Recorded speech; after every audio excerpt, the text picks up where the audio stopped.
Kapag nagbi-blink yung charging light indicator ng Tecno Povo 4 nyo, ibig sabihin hindi siya nagcha-charge. Kailangan palitan yung kanyang charging board. Hindi ko na dinala sa technician yung phone natin kasi nga pwede naman nating DIY to. Bibili nga lang tayo ng piyesa na plug and play sa online store at tayo na ang magkakabit.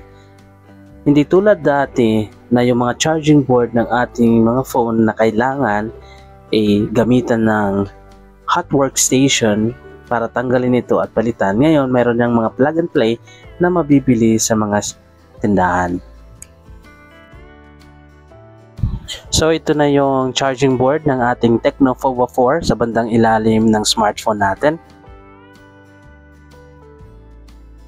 At ito naman yung bago na charging board na binili natin sa online store.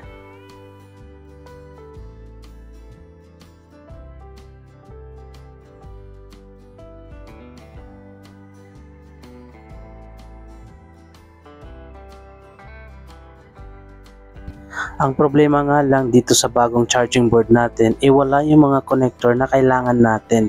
So, kailangan pa natin tanggalin yung mga connector doon sa lumang charging board para ilipat doon sa bagong charging board. So, syempre gagamitin natin ng hinang para ma-transfer yung mga connector doon sa lumang charging board papunta doon sa bagong charging board. So ayan, nailipat na natin yung mga connector doon sa luma papunta doon sa bagong charging board natin. So pwede na natin ito ilagay sa ating smartphone.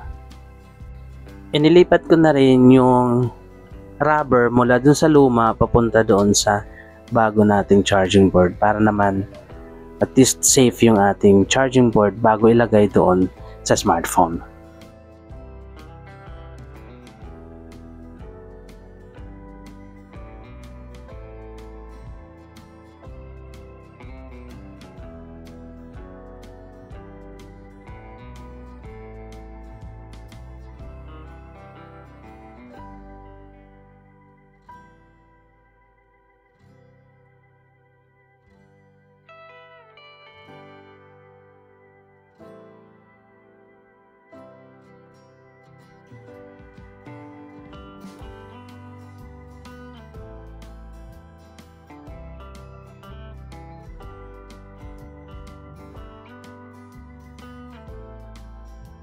So, chinek natin yung kanyang charging light indicator at hindi na siya nagbi-blink.